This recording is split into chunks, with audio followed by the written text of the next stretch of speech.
June 1966, the Malvern arms shootings. What happened during the early hours of Sunday the 26th of June, 1966 on the Shankill Road came at a time when Frank Sinatra was #1 in the American charts with Strangers in the Night. That's precisely how I would describe the 3 innocent men who were shot by the UVF coming out of the Malvern arms. Political developments in June 1966. Politically, there wasn't much happening in June 1966, with the only significant development coming from the Northern Ireland government. On the 28th of June, they moved to declare the UVF an illegal organization. Shootings and fires in June 1966.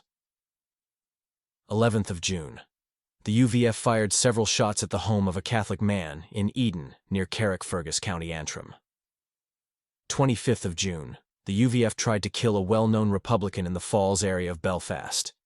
He wasn't home, so they broke into his house and set fire to it.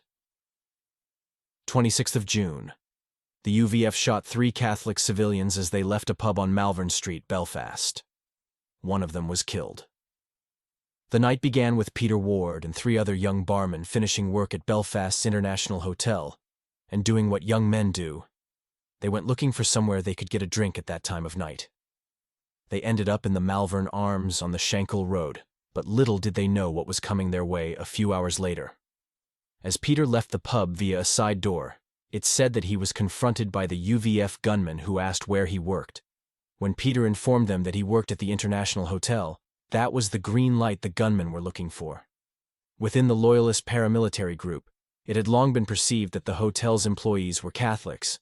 Peter was shot and killed for that reason alone, whilst 2 of his colleagues were critically wounded. It had long been alleged that Gusty Spence was responsible for the shootings, a claim that he denied. However, ex-British soldier Spence and 2 other UVF members were jailed for life, with a recommended minimum sentence of 20 years for Peter's murder and the attempted murder of his 2 colleagues. After his conviction, Spence appointed Samuel Beau McClelland as UVF Chief of Staff in his absence. It's reported that Spence chose McClelland for his service in the Royal Ulster Rifles during the Korean War, for which he respected him. At the time, the first question on many people's lips was, why was a group of young Catholic men drinking in a bar frequented mainly by the Protestant community of the Shankill Road? Well, it turned out that there was a perfectly logical explanation. At least one of the young men knew the bar owner, which is not uncommon in the bar trade. Thanks for listening to this episode of Tales of the Troubles. Make sure to enable notifications so that you never miss an episode. If you've got friends or family who you think would enjoy this podcast, go ahead and share it with them too.